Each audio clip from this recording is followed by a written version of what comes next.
ನಮಸ್ಕಾರ, ಶುಭೋದಯ ಪ್ರೀತಿಯ ವೀಕ್ಷಕರೆಲ್ಲರಿಗೂ ಸಂಕಲ್ಪ ಸುದ್ದಿ ಕಾರ್ಯಕ್ರಮಕ್ಕೆ ಆತ್ಮೀಯ ಪ್ರೀತಿಯ ಸ್ವಾಗತ ಹೇಳ್ತಾ ಇರೋದು ನಾನು ಉಷಾ. ಮೊದಲನೇ ಬಾರಿ ಚಾನಲ್ ವೀಕ್ಷಿಸ್ತಿದ್ದೀರಾ ಅಂದರೆ ಈಗಲೇ ನಮ್ಮ ಚಾನೆಲ್ನ ಸಬ್ಸ್ಕ್ರೈಬ್ ಮಾಡಿ, ನಮ್ಮ ವಿಡಿಯೋಸ್ನ ಲೈಕ್ ಮಾಡಿ.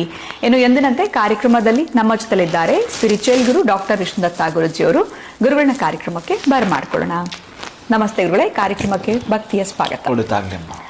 ಗುರುಗಳೇ, ತುಂಬ ಜನ ಮಾತಾಡೋದು ನೋಡಿದ್ದೀವಿ. ಅಂದರೆ ಕೆಲವರು ಈ ವಿಚಾರವಾಗಿ ತುಂಬ ನಂಬಿಕೆ ಇರುತ್ತೆ, ಇನ್ನು ಕೆಲವ್ರಿಗೆ ನಂಬಿಕೆ ಇರಲ್ಲ. ಕೆಲವ್ರು ನಾವು ದೇವ್ರನ್ನೇ ನಂಬೋದು ಅಂತ ಹೇಳ್ತಾರೆ, ಇನ್ನು ಕೆಲವರು ಜಾತಕ ನಕ್ಷತ್ರ ನಮ್ಗೇನೂ ಅವೆಲ್ಲ ಗೊತ್ತೇ ಇಲ್ಲ, ನಾವು ದೇವ್ರನ್ನ ನಂಬಿದ್ದೀವಿ ಅಂತ ಹೇಳ್ತಾರೆ.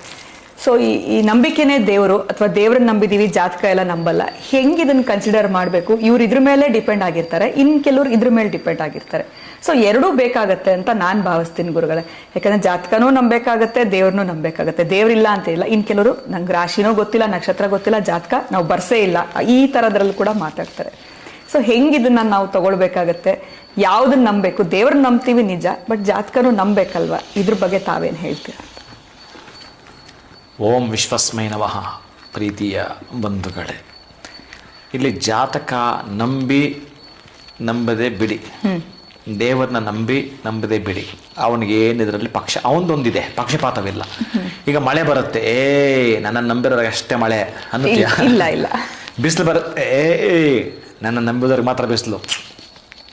ಬಿಸಿಲು ಅನ್ನುವುದು, ಸೂರ್ಯನ ಕಿರಣ ಅನ್ನುವುದು ಸುಗಂಧ ಸೂಸುವ ಸ್ಥಳಕ್ಕೂ ಹೋಗುತ್ತೆ, ಮುಟ್ಟುತ್ತೆ. ದುರ್ಗಂಧ ಸೂಸುವ ಸ್ಥಳಕ್ಕೂ ಹೋಗುತ್ತೆ, ಮುಟ್ಟುತ್ತೆ. ಹಾಗೇ ದೇವರೆಲ್ಲರಿಗೂ ಇರುತ್ತಾನೆ. ಕೆಲವರು ಜಾತಕಗಳಿದಾವಲ್ಲ, ಅವರ ಜಾತಕದಲ್ಲಿ ಹಾಗೇ ಉಲ್ಲೇಖ ಇರುತ್ತೆ. ಇವನು ಜಾತಕಾದಿಗಳನ್ನು, ಗ್ರಹಗಳನ್ನು ನಂಬಲ್ಲ, ದೇವರ ನಂಬುತ್ತೀನಿ ಅಂತಲೇ ಬರೆದಿರುತ್ತೆ. ಅವನು ಹಾಗೇ ನಡೆದುಕೊಳ್ತಾನೆ, ತಪ್ಪಿಲ್ಲ. ಇದಕ್ಕಿಂತಲೂ ಅದೇ ಬೆಟ್ರು. ಸಣ್ಣ ಸಣ್ಣದಕ್ಕೂ ನೀವೇನನ್ನೋ ನೋಡ್ಕೊಂಡು ಹೋಗ್ಕಿಂತಲೂ ದೇವರ ನಂಬುತ್ತೀನಿ ನಾನು ಅಂತಂದರೆ ಬಹಳ ಪರಮಾದ್ಭುತ ಅದು. ಅವನು ಆ ಕರ್ಮ ಸಿದ್ಧಾಂತದ ಒಳಗಡೆ ಒಂದಷ್ಟು ಬೆನಿಫಿಟ್ ಪಡ್ಕೊಂಡಿದ್ದಾನೆ ಅಂತ ಅರ್ಥ. ಒಂದಷ್ಟು ನಾವು ಹೇಗೆ ತೆಗೆದುಕೋಬೇಕು ಅಂತಂದರೆ, ಎಲ್ಲವನ್ನು ಅಧ್ಯಯನ ಮಾಡಿದ ಮೇಲೆ, ಈಗ ನಾನು ಮೊನ್ನೆ ಯಾವುದ್ರಲ್ಲಿ ಹೇಳಿದೆ ನೋಡಿ, ಈ ಕಳ್ಳ ಆಗಿರುವ ರತ್ನಾಕರ ಕಣ್ಣು ಮುಚ್ಚಿದಾಗ ಕಳ್ಳ ರತ್ನಾಕರ, ಅದೇ ಕಣ್ಣು ತೆಗೆದಾಗ ಅವನು ವಾಲ್ಮೀಕಿ ಆಗಿದ್ದ. ಎಷ್ಟು ವ್ಯತ್ಯಾಸ ಇದೆ ನೋಡಿ. ಅವನ ಅಜ್ಞಾನ ಎಲ್ಲಿ ಕಳೆದೋಯ್ತು ಅಂತಂದರೆ ಎಷ್ಟು ಬೇಗ ಅಂದರೆ ಅಷ್ಟು ಬೇಗ ಪಡೆದುಕೊಂಡ್ಬಿಟ್ಟ.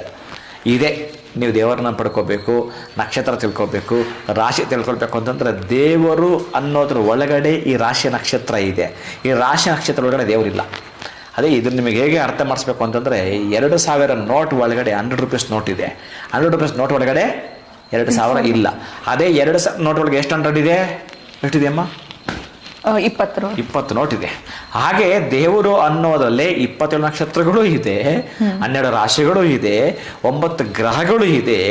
ನಾವು ಸೂಕ್ಷ್ಮ ಏನು ಅರ್ಥ ಮಾಡ್ಕೊಡ್ಬೇಕು ಅಂತಂದರೆ, ಇವತ್ತು ನಾವು ಈ ಅಲ್ಲೇ ಕೂತ್ಕೊಂಡು ತಪಸ್ಸು ಮಾಡಿ ವಾಲ್ಮೀಕಿ ಅನ್ಸ್ಕೊಳಕ್ಕೆ ಬರಲ್ಲ, ತಪಸ್ಸು ಕೂತ್ಕೊಂಡು.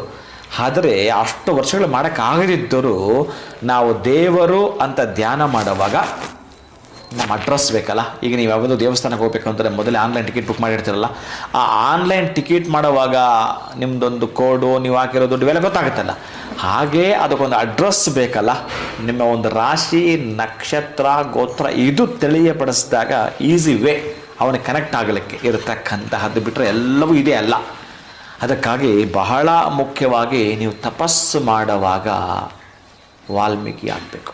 ರಾಮಾಯಣ ಬರೀಬೇಕಾಗಲ್ಲ ನೀವಿಲ್ಲಿ. ರಾಮಾಯಣ ಬರೆದ್ರೇ ನೀವು ವಾಲ್ಮೀಕಿ ಆಗೋದಲ್ಲ. ಒಂದಷ್ಟು ತಪಸ್ಸಿಗೆ ಕುಳಿತುಕೊಂಡು ನೀವು ಯೋಚನೆ ಮಾಡೋದಿದೆಯಲ್ಲ, ಅದು ವಾಲ್ಮೀಕಿತನವನ್ನು ನಿಮ್ಮ ಒಳಗಡೆ ಪ್ರವೇಶ ಮಾಡಿದಾಗ.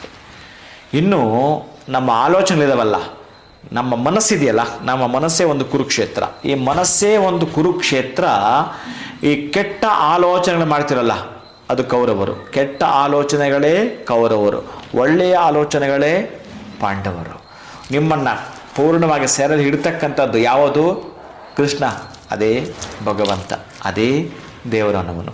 ನೀವು ವೇದಗಳನ್ನು ವಿಂಗಡಣೆ ಮಾಡೋದು ಇದೇ ಬೇಡ.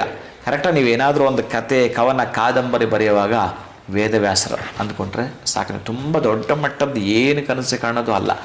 ಆಯಾಯ ರೀತಿಯಲ್ಲಿ, ಆಯಾಯ ಸರದಿನಲ್ಲಿ, ಆಯಾಯ ಪದದಲ್ಲಿ ನೀವು ಹೋಗ್ತಾ ಇರ್ತಕ್ಕಂಥದ್ರ ಒಳಗಡೆ ದೇವರನ್ನು ನಾನು ನಂಬುತ್ತೀನಿ ಅಂತಂದರೆ ಅವನಿಗೆ ಪೂರ್ಣವಾಗಿ ಜ್ಞಾನದ ಕಡೆ ಇದ್ದಾನೆ ಅಂತ ಅರ್ಥ.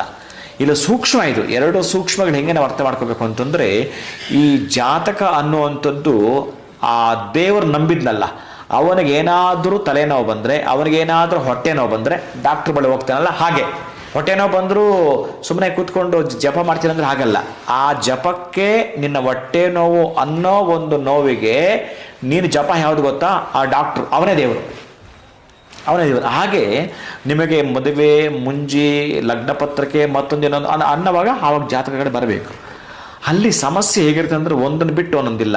ಹಾಲಿನಲ್ಲಿ ಬೆಣ್ಣೆ ಅಡಕ, ಎಳ್ಳಿನಲ್ಲಿ ಎಣ್ಣೆ ಅಡಕ, ಕಟ್ಟಿಗೆಯಲ್ಲಿ ಬೆಂಕಿ ಅಡಕ. ಅದಕ್ಕೆ ಏನೇನು ಮಾಡಬೇಕು ಆ ಕ್ರಿಯೆಯನ್ನು ಮಾಡಿದ್ರೆ ಅವುಗಳಾಚೆ ಬರ್ತವೆ. ಇದು ನಾವು ಕಂಡುಕೊಳ್ಳತಕ್ಕಂಥ ಸತ್ಯಾಂಶ. ಎರಡೂ ಬೇಕು ಅಂತಕ್ಕಿರುವಂಥದ್ದು. ಅದಕ್ಕಾಗಿ ದೇವರನ್ನೇ ನಂಬಿದವನಿಗೆ ಜಾತಕದ ಅವಶ್ಯಕತೆ ಇಲ್ಲ. ಜಾತಕದ ಅವಶ್ಯಕತೆ ಎಲ್ಲಿ ಅತ್ಯಂತ ಅವಶ್ಯಕತೆ ಅಲ್ಲಿ ಮಾತ್ರ ನೋಡ್ಕೋಬೇಕಾಗತ್ತೆ. ಅವಶ್ಯಕತೆಯ ಜಾಗದಲ್ಲಿ ತೊಂದರೆ ಇಲ್ಲ. ಅತ್ಯಂತ ಅವಶ್ಯಕತೆ ಇರುತ್ತಲ್ಲ, ಈಗ ಮಕ್ಕಳಿಗೆ ಮದುವೆ ಮಾಡಬೇಕು, ಒಂದು ಲಗ್ನ ಕಟ್ಟಿಸಬೇಕು, ಮದುವೆ ಮಾಡಿಸ್ಬೇಕು, ಸೋಲ್ಮೇಟ್ ಮಾಡಬೇಕು, ಇವೆಲ್ಲದಕ್ಕೂ ಮಾತ್ರ ನೋಡ್ಕೊಂಡು ಹೋಗ್ತಾರೆ. ಆಮೇಲೆ ದಶಾಭುಕ್ತಿಗಳು, ಅಂತರ್ಭುಕ್ತಿಗಳು, ಒಟ್ಟಾರೆ ಎರಡಕ್ಕೂ ಕಂಪ್ಯಾರಿಸನ್ ಮಾಡಬಾರ್ದು ನೀವು. ಆ ಕಂಪ್ಯಾರಿಸನ್ ಏನಾದರೂ ಮಾಡ್ತೀನಿ ಅಂತಂದರೆ ಜಾತಕ ಎಲ್ಲೋ ಉಳ್ಕೊಂಡ್ಬಿಡುತ್ತೆ. ದೇವರನ್ನು ಎಲ್ಲೋ ನಮಗೆ ನಮ್ಮ ಪರಿಧಿಯನ್ನು ಮೀರಿರುವಂಥದ್ದು, ನಮ್ಮ ಪರಿಧಿಯನ್ನು ಮೀರಿ ದಾಟಿ ಹೋಗಿರುವಂಥದ್ದು ಅದು ದೇವರು ಅನ್ನುವಂಥದ್ದು. ಅದು ಎಲ್ಲ ಇಲ್ಲಿ ಈ ಮರ ಎಷ್ಟು ದೊಡ್ಡದು, ಒಂದು ಕಾಂಡ ಎಷ್ಟು, ಬೇರೆ ಎಲ್ಲಿ ತನಕ ಹೋಗಿದಾವೋ, ಹೆಂಗೆ ನೀವು ಹುಡ್ಕೊಂಡು ಹೋಗ್ತೀರಿ. ಸಣ್ಣದೊಂದು ಲೀಫ್ ಇದೆಯಲ್ಲ, ಎಲೆ, ಅದು ಜ್ಯೋತಿಷ್ಯ. ಆ ಎಲೆನೂ ಬೇಕದಕ್ಕೆ. ಆ ಮರ ಅನ್ನೋದು ಶೋಭಾಯಮಾನವಾಗಿರ್ಬೇಕು ಅಂತಂದ್ರೆ ಬೇಕದಕ್ಕೆ. ಆದರೆ ಪರಮ ಸತ್ಯ, ಪರಮ ರಹಸ್ಯ, ಈ ಬ್ರಹ್ಮಾಂಡದ ಶಕ್ತಿಯನ್ನು ನಾವೇನಾದರೂ ಕೂಡ ತಿಳಿದುಕೊಳ್ಬೇಕು ಅಂತಂದರೆ ನೀವು ಪ್ರತಿನಿತ್ಯ 24 ಗಂಟೆಯಲ್ಲಿ 1 ಗಂಟೆ 1 ನಿಮಿಷ ತೆಗೀರತ್ಲಾಗೆ. ಒಂದು 24 ನಿಮಿಷ ಆಯಿತು.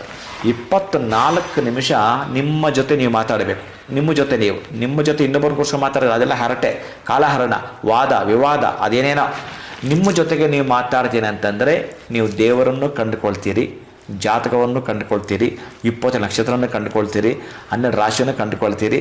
ನಾಸ್ತಿಕ ಏನು, ಆಸ್ತಿಕ ಯಾರು, ಸತ್ಯಾಂಶ ಏನು, ಧರ್ಮ ಯಾವುದು, ಇವೆಲ್ಲ ಕಂಡುಕೊಂಡ್ಬಿಡ್ತೀರಿ ಕೇವಲ. ಆಮೇಲೆ ಮುಂದಿನ ಜನ್ಮಕ್ಕೂ ಕೂಡ ಏನು ಗೊತ್ತಾ, ನೀವು ಒಂದು ಅಕೌಂಟ್ಗೆ ಯಾಕೆ ಸೇವ್ ಮಾಡ್ಕೋಬೇಕು, ಒಂದು ಸೇವಿಂಗ್ ಇರ್ತಾರಲ್ಲ, ಮುಂದಿನ ಕಷ್ಟಕಾಲಕ್ಕೆ ಬೇಕಾಗುತ್ತೆ ಅಂತ. ಕಷ್ಟಕಾಲಕ್ಕೆ ಹಣ ನಿಮಗೆಷ್ಟು ಸಹಾಯವೋ, ನೀವು ಪ್ರತಿನಿತ್ಯ 20 ನಿಮಿಷಗಳು ಮಾಡೋ 24 ನಿಮಿಷಗಳ ದೇವರ ಧ್ಯಾನ ಮಾಡೋದ್ರ ಒಳಗಡೆ ಜಾತಕಾದಿ ಎಲ್ಲ ತರಹದ್ದು ಆಕಸ್ಮಿಕ ದುರ್ಮುಹೂರ್ತಗಳು ಇವೆ, ದುರ್ಯೋಗಗಳು ಅಂತಿದ್ದಾವೆ. ಅವೆಲ್ಲವೂ ಕೂಡ ದಮನ ಶಮನ ಮಾಡುವಂಥ ಶಕ್ತಿ ನಿಮ್ಮ 24 ನಿಮಿಷದ ದೇವರು ಅನ್ನುವನ ಧ್ಯಾನ ಏನು ಮಾಡ್ತಾರೆ ಅಲ್ಲೇ ಇದೆ. ಪ್ರೀತಿಯ ಬಂಧುಗಳೇ, ನಾನು ಹೇಳ್ತಿರೋದು ಜಾತಕ ಬೇರೆ, ಅದನ್ನು ನೀವು ನೋಡಲೇಬೇಡಿ ಅಂತ ಹೇಳ್ತಿಲ್ಲ ನಾನು. ಎರಡೂ ಕೂಡ ಸಮಾನವಾಗಿ ತೆಗೆದುಕೊಳ್ಬೇಕಾದ್ರೆ ಎಷ್ಟು ತಗೋಬೇಕು ದೇವರನ್ನು, ಜಾತಕನ ಎಷ್ಟು ತೆಗೆದುಕೊಳ್ಬೇಕು ಅಂತಕ್ಕಂಥದ್ದು, ಎರಡಕ್ಕೂ ಇರತಕ್ಕಂಥ ಅಂತರವನ್ನು, ಎರಡಕ್ಕೂ ಇರತಕ್ಕಂಥ ಸಾಮೀಪ್ಯವನ್ನು ನಾನೀಗ ನಿಮಗೆ ತಿಳಿಯಪಡಿಸ್ತಾ ಇದ್ದೇನೆ. ಪ್ರೀತಿಯ ಬಂಧುಗಳೇ, ಎರಡೂ ಬೇಕು. ಆದರೆ ಯಾವಾಗ ಯಾವುದು ಎಲ್ಲಿ ಎಷ್ಟು ಬೇಕೋ ಅದು ನಿಮ್ಗೆ ಗೊತ್ತಿರಬೇಕು. ಖಂಡಿತ ಅವರುಗಳೇ. ಸೊ ನಂಬಿಕೆ, ದೇವರೇ ನಂಬಿಕೆ, ಅಥವಾ ನಮ್ಮ ದೇವರನ್ನೇ ನಂಬ್ತೀವಿ, ನಾವು ಜಾತಕ ನಂಬಲ್ಲ ಅನ್ನುವಂಥದ್ದಲ್ಲ. ಅಥವಾ ನಾವು ದೇವ್ರನ್ನ ನಂಬಲಿಲ್ಲ ಅಂತಂದ್ರೆ, ನೀವು ಆ ಮಳೆ ಉದಾಹರಣೆ, ಬಿಸಿಲು ಉದಾಹರಣೆ ಬಹಳ ಅದ್ಭುತವಾಗಿತ್ತು ಅಂತಾನೆ ಹೇಳ್ಬೋದು. ದೇವರು ನೀನು ನಂಬಲ್ಲ, ನೀನು ಕೊಡಲ್ಲ ಅಂತ ಹೇಳಲ್ಲ, ಅವರೆಲ್ಲರಿಗೂ ಕೊಡ್ತಾನೆ ಅಂತಾನೆ ಹೇಳ್ಬೋದು. ಸೊ ಯಾವುದನ್ನ ಎಲ್ಲಿ ಹೇಗೆ ಬಳಸ್ಕೊಳ್ಬೇಕು ಅದನ್ನ ನಮ್ಮ ಒಂದು ಇದಕ್ಕೆ ಬಿಟ್ಬಿಟ್ರಿ ನೀವು. ನಮ್ಮ ಒಂದು ಅನುಕೂಲಕ್ಕಾಗಿರ್ಬೋದು, ನಮಗೆ ಎಲ್ಲಿ ಅದ ಅವಶ್ಯಕತೆ ಇರುತ್ತೆ ಅಲ್ಲಿ ನಾವು ಅದನ್ನ ಬಳಸ್ಕೊಳ್ಬೇಕು ಅನ್ನೋದ್ರ ಬಗ್ಗೆ ಸಂಪೂರ್ಣವಾಗಿ ತಿಳಿಸ್ಕೊಟ್ಟಿದ್ದೀರಾ. ಧನ್ಯವಾದಗಳು ತಮಗೆ. ನಮಸ್ಕಾರ. ಹರೇ ಶ್ರೀನಿವಾಸ. ಇವತ್ತಿನ ವಿಡಿಯೋನ ಮುಗಿಸುವಂತಹ ಸಮಯ ಆಗಿದೆ. ನಮಸ್ಕಾರ.